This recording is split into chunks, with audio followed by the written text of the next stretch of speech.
Hello students, आज हम लोग करने जा रहे हैं चैलेंजेस टू डेमोक्रेसी और आउटकम्स ऑफ डेमोक्रेसी एक ही वीडियो में। दोनों काफ़ी छोटे चैप्टर्स हैं, तो चलिए इन्हें जल्दी से ख़त्म कर दिया जाए। सबसे पहले आउटकम्स ऑफ डेमोक्रेसी की हम लोग बात करेंगे। डेमोक्रेसी जो होती है वो अकाउंटेबल होती है सिटीजन्स को। ये सारे पॉइंट्स आपने पिछले साल भी डेमोक्रेसी के फीचर्स में पढ़े हैं और डेमोक्रेसी के एडवांटेजेस में पढ़े हैं। हम कह सकते हैं कि ये जो चैप्टर्स हैं वो क्लास 9th और 10th की पूरी जो सिविक्स आपने पढ़ी है उसके जो रिजल्ट्स आपको दिए गए हैं उसकी समरी है। तो एक डेमोक्रेटिक गवर्नमेंट अकाउंटेबल होती है सिटीजन्स को और रिस्पॉन्सिव होती है अपने सिटीजन्स के नीड्स और डिमांड्स को लेकर। तो हम डेमोक्रेटिक गवर्नमेंट जो होती है उससे सवाल कर सकते हैं उसकी किसी भी गलत डिसीजन पर, और हम लोग उसे रिस्पॉन्सिबल घोषित कर सकते हैं अगर कोई भी गड़बड़ी होती है उसके द्वारा। तो डेमोक्रेटिक गवर्नमेंट इसीलिए बेहतर है क्योंकि एक अकाउंटेबल और रिस्पॉन्सिव गवर्नमेंट है। Cost of time that democracy page is worth it. मतलब आपने देखा होगा डेमोक्रेसी में कोई भी डिसीजन लेने पर काफ़ी ज़्यादा टाइम खर्च होता है, लेकिन यहाँ कहा गया है कि वो टाइम इसके वर्थ है क्योंकि इससे काफ़ी सारा जो पैसा हो सकता है या फिर सोशल पॉलिटिक्स हो सकती है उसको स्टेबिलिटी मिलती है, क्योंकि इन डिसीजंस को लेकर काफ़ी ज़्यादा चर्चा होती है और इसकी जो खामियां होती हैं वो इम्प्लीमेंट करने के पहले ही बता दी जाती हैं। अगला है ट्रांसपेरेंसी। एक डेमोक्रेटिक गवर्नमेंट ज़्यादा ट्रांसपेरेंट होती है किसी भी डिक्टेटरशिप के मुकाबले। अगला है इट एकोमोडेट्स डाइवर्सिटी। जैसा हम लोग अपने ही देश में देख सकते हैं कि कैसे अलग अलग भाषाएं, अलग अलग धर्म, अलग अलग कास्ट्स को बिलोंग करने वाले लोग मिलकर इस देश के डेमोक्रेटिक गवर्नमेंट को इलेक्ट करते हैं और इस देश की डेमोक्रेटिक सिस्टम पर भरोसा रख पाते हैं। अगला है dignity and freedom of the citizens. मतलब यहाँ सिटीजन्स को ज़्यादा डिग्निटी मिलती है और ज़्यादा फ्रीडम मिलती है। हम जब वोट करने जाते हैं तो हमें महसूस होता है कि हम भी किसी इम्पॉर्टेंट डिसीजन का हिस्सा हैं और इसी से हम कह सकते हैं कि डिग्निटी ऑफ सिटीजन्स बढ़ती है। अगला है जो लोग होते हैं वो सब्जेक्ट्स नहीं रहते, वो सिटीजन्स बन जाते हैं।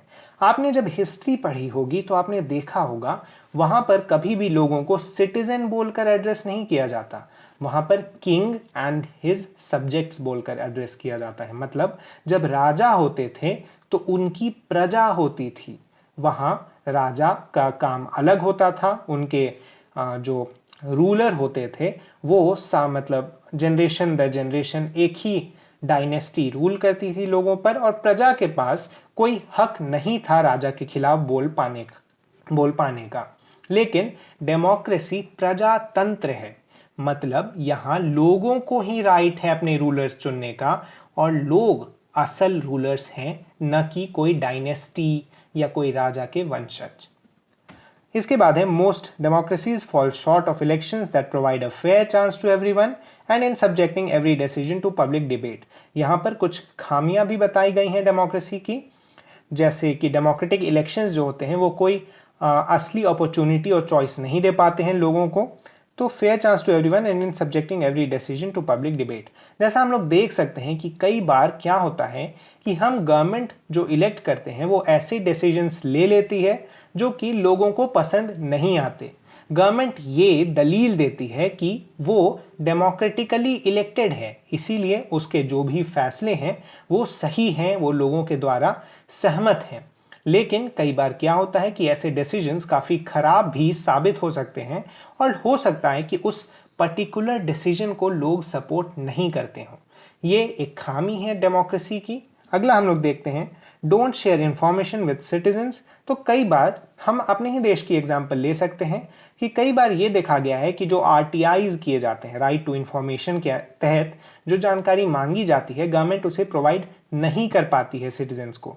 गवर्नमेंट एक या दूसरा बहाना बना देती है कि मतलब ऐसे इंफॉर्मेशन देना देश की सिक्योरिटी के खिलाफ है या फिर गवर्नमेंट के पास इतना ज़्यादा डेटा नहीं है। ऐसी बातें बोलकर कई बार गवर्नमेंट टाल देती है लोगों को इंफॉर्मेशन देने से। अगला है often ignore the majorities demand. कई बार गवर्नमेंट माइनॉरिटीज़ को खुश करने के लिए मेजॉरिटी की डिमांड इग्नोर कर देती है। ये देखा गया है कई सारे देशों में और हम इससे सीख लेकर डेमोक्रेसी को बेहतर बनाने की ओर और ट्राई कर सकते हैं। अगला है आर करप्ट ये तो काफ़ी कॉमन सी चीज़ है कि डेमोक्रेसी में, आपने इसके बारे में पहले भी पढ़ा है कि कैसे डेमोक्रेसी में जो डेमोक्रेटिकली इलेक्टेड लीडर्स होते हैं और जो अलग अलग पार्टी के लीडर्स होते हैं वो लोग काफ़ी करप्ट होते हैं, क्योंकि उन्हें इलेक्शंस जैसे कॉस्ट को बियर करना पड़ता है और वो लोग ट्राई करते हैं कि लोगों से ऐसे घूस लेकर इन कॉस्ट्स को कवर किया जा सके। अगला है लेस इकोनॉमिक ग्रोथ। ये देखा गया है कई सारी डेमोक्रेसीज में कि उनकी जो इकोनॉमिक ग्रोथ होती है वो डिक्टेटरशिप्स के मुकाबले कम होती है। इसका एक बेहतर एग्जाम्पल हम लोग देख सकते हैं इंडिया और चाइना का, कैसे चाइना एक ऑटोक्रेटिक गवर्नमेंट होकर काफ़ी ज़्यादा तेज़ी से ग्रो किया है, जबकि इंडिया में कई सारे डिसीजंस नहीं लिए जा सके सही समय पर, जिसके कारण इंडिया इकोनॉमिक ग्रोथ के मामले में चाइना से पीछे चल रहा है अभी। अगला है what are the challenges. Foundational challenge of removing existing non-democratic government, keeping military away and establish a functional staff। तो यहाँ पे हम लोग देख सकते हैं कि डेमोक्रेसी को स्थापित करना ही डेमोक्रेसी की सबसे पहली चैलेंज है। मतलब डेमोक्रेसी इस्टेब्लिश करने के लिए वहाँ की जो नॉन डेमोक्रेटिक गवर्नमेंट है उसे हटाना पड़ेगा। यही नहीं, मिलिट्री को भी पावर से दूर रखना पड़ेगा। ये करने में कई सारी डेमोक्रेसीज फेल कर जाती हैं और इसके बारे में हमने पिछले 2 सालों में पढ़ा है, कैसे जो नई डेमोक्रेसीज होती हैं वो जनरली आगे चलकर मिलिट्री रूल के अंडर आ जाती हैं। यहाँ पर पाकिस्तान का एग्जाम्पल हम लोग ले सकते हैं कि वहाँ पर भी एक डेमोक्रेसी की इस्टेब्लिशमेंट की गई थी, लेकिन मिलिट्री ने बार बार वहाँ की डेमोक्रेटिक गवर्नमेंट को हटाकर अपनी मिलिट्री रूल स्थापित कर लिया। इसी में म्यांमार का भी एग्जाम्पल हम लोग ले सकते हैं एक रीसेंट, जहां पर मिलिट्री ने आंग सान सूची की डेमोक्रेटिकली इलेक्टेड गवर्नमेंट को हटा दिया और मिलिट्री रूल इस्टेब्लिश कर लिया है वहां पर। इसके बाद है चैलेंज ऑफ एक्सपेंशन। मतलब एक बार डेमोक्रेसी जहां इस्टेब्लिश हो जाती है वहां से दूसरे देशों में फैलना मुश्किल होता है। इसका एग्जाम्पल हम लोग देख सकते हैं कि कैसे शुरुआती दिनों में अमेरिका में इकलौती डेमोक्रेसी थी, लेकिन धीरे धीरे वो शुरू हुई फैलना।